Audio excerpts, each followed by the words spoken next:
Hi, everyone. Welcome back to another episode of Coping. Today's episode, we're talking about awareness. Yeah, and awareness seems to be a really popular topic right now.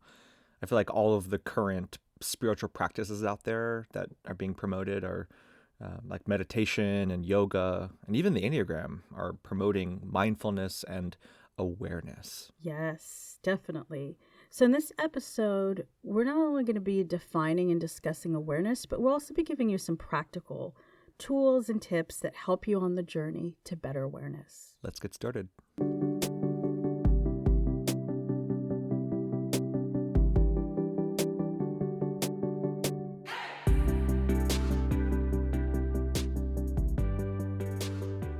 Wow, so awareness, such a big topic here. Where should we begin? Well, the good old dictionary, Merriam-Webster, defines awareness as the knowledge and understanding that something is happening or exists. Yeah, I feel like that's helpful, right? Because what I think this definition is getting at is that awareness is more than thinking, right? Because like while thinking is a function that the brain performs, awareness is that higher level functioning. It's like the brain becoming aware of itself almost, right? In other words, the brain is thinking about thinking. Whoa. I think we're getting very meta here. Actually, that's funny that you say that. It is very meta, very self-referential. I mean, when we talk about mindful meditation, we're talking about the ability to become aware of oneself. It's really what sets us apart from the animal kingdom. Our brains are wired for meta, to go beyond, to think bigger. So, how do you think that awareness plays a role in our everyday lives? It's important to know that there's 3 different phases of awareness, and entering each phase promotes a higher level of awareness. What are they? The first and most common is what we'll call post-awareness.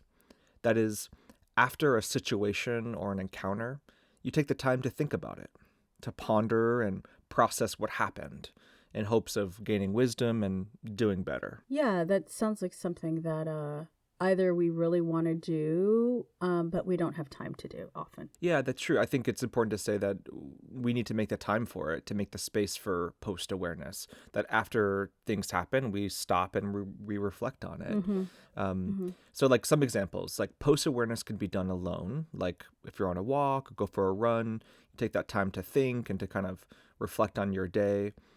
For me, I have a 15-minute commute to and from work. I often spend the time in silence without the radio on to think about my day, process like what happened. But it also could be done like in a journal. Like if you write like a daily journal and reflect on your day and write your thoughts down. Post-awareness can also be done with others though. Like you can talk to a trusted friend who listens well and asks like really thoughtful questions. That can be a really good post-awareness practice. And also meeting with a professional spiritual director, therapist, coach to help you basically sort through and process is post-awareness, correct? Yeah, absolutely. Meeting with a therapist, a therapeutic relationship is definitely like a post-awareness practice. And so we have post-awareness. What's the next phase? So the next level of awareness is present awareness. So basically, it's the awareness that happens in the moment, in real time. So let's say, for example, you're in a conversation with a partner and they say something that's triggering and you feel in the moment yourself getting upset. That awareness kicks in where you become aware of what's happening in your body with your emotions, like the flood of resentment or anger that rises up in you, or you feel your body getting really tense, or your mind starts to spin and work really fast. You become aware of what's happening. You don't just react to what they said. That's present awareness. And is that a natural awareness? It's not something that happens naturally, no. I think what's natural is reacting to what happens what we're trying to teach with awareness practices is to become aware of how we normally react so that we can instead behave how we want to behave and respond the way we want to respond. We shift our awareness from after the argument to during the argument, where in the moment you see yourself getting upset, and that's the moment you can begin to change the way they respond. It's very powerful. Think about how it would change our world. Oh, totally. So I would say it's almost like you are an outside observer when this happens of what is taking place within you. Yeah. It's almost like I've heard it described as like an out-of-body experience. For some, that could be like a bad thing where you're just like an outsider looking in at yourself. But by taking the awareness that you have of what's happening in your body and making changes in the moment is what we're really trying to get at here. Not just the awareness, like the switch flipping on, but how you can adjust in the moment. It's not just happening to you, but you're in the moment able to make change. Yeah, it reminds me of, I was attempting to watch the Oscars and the channel wasn't there. So then I went to help chat to ask them like, hey, what's up? What's going on? And they're like, oh yeah, customers have been saying that they don't have the channel. And I said, didn't you just begin charging us extra money for that channel? And they were like, yes. And I became aware in that moment, the frustration and anger rising up within me, and wanted to say something unkind to the chat person.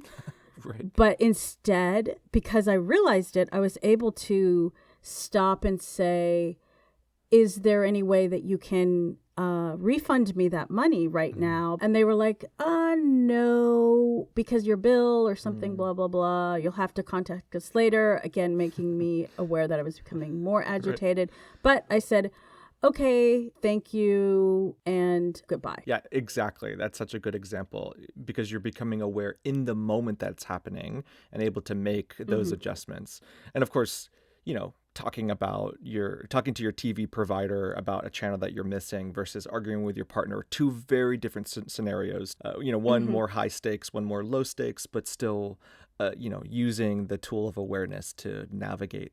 I think this really gets us to that third and highest level of awareness. The highest level of awareness is what we'll call proactive awareness. We begin to recognize patterns in our lives like in advance. When we're aware ahead of time, we can identify the spaces and places in our lives that cause us to struggle and to stumble.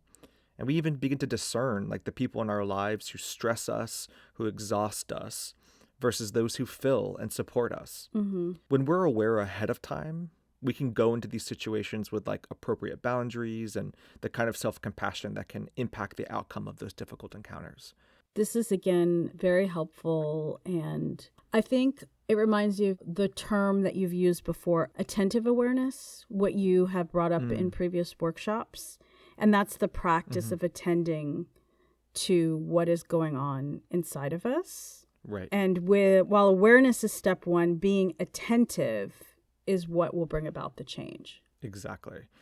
Being aware of something is great, but how are you attending to it? What are those changes you want to make in your life of the things that you're aware of? Extremely helpful and thoughtful on so many levels, these tips today. Thank you.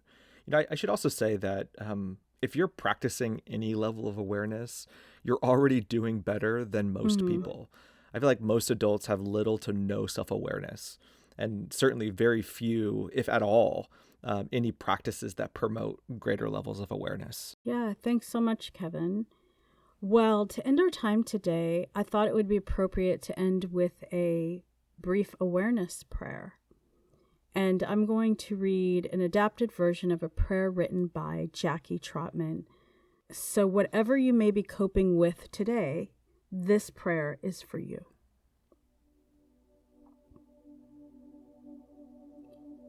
Dear God, in the noise and busyness of life, I thank you for opportunities to slow down, tune in, and become attentive.